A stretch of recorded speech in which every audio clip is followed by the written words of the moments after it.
क्यों रे सौतन, तो अभी तक यहीं पर है, गई नहीं?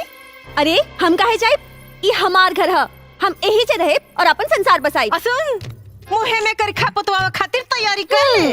ए बुढ़िया, तू क्या समझती है, तूने इसको पटा लिया तो तेरा हर अरमान पूरा हो जाएगा? कभी नहीं।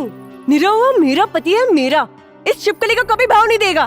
तेरा कोई सपना पूरा नहीं होगा। अरे हम पूरा करे अम्मा जी के सपना। हम देवी खानदान के वंश, और वो एगो ना पूरा 1 दर्जन। और ओकरा बाद तोहरा के नौकरानी बना के अपना लइकन के टट्टी धुलवाई। चल दुल्हन, बड़ा हिली है बतियावे।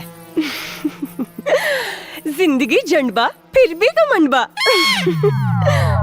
अम्मा जी, सुहाग रात हमार ह, लचाए के बिराए के हमरा के चाहिए, तब रहुआ काहे लचाता नहीं? अरे बकलूले बाड़ू का एकदम से उठैनिया घर में भी है ना, अगर सामने होकर छाया पड़ गई ना तो बन लोग काम में बिगड़ पड़ जाए।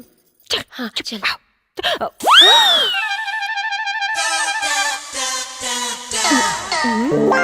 जा जा। लेकिन अम्मा जी, हमरा लाज लागता। हो गई गुड़ गोबर। अरे समझा के रखे। अरे आज लजाइबू तो पूरा जिंदगी लजाते रह जाइबू। गिरा दे तू इलाज शर्म की दीवार और जा अपना सैया जी पे चलावा अपना हुस्न के वार। जा। ए नंबर 2, नीरवा मेरा पति है, मेरा। तेरा कुछ नहीं होने वाला, समझी? अरे तू शांत रहा, शांत रहा। जा जा। मेरी जान। ए बुढ़िया, कुछ नहीं होने वाला।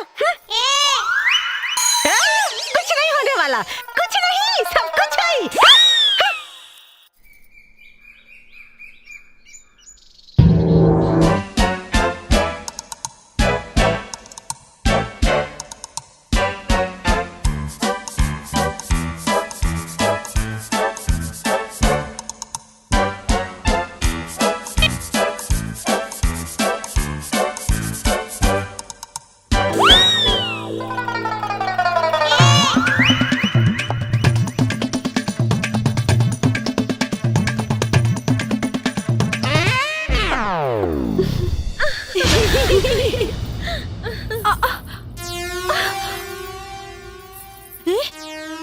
ए दीदी, लागत बना कि इनके एक ही रात में हालत खराब हो गई भाई।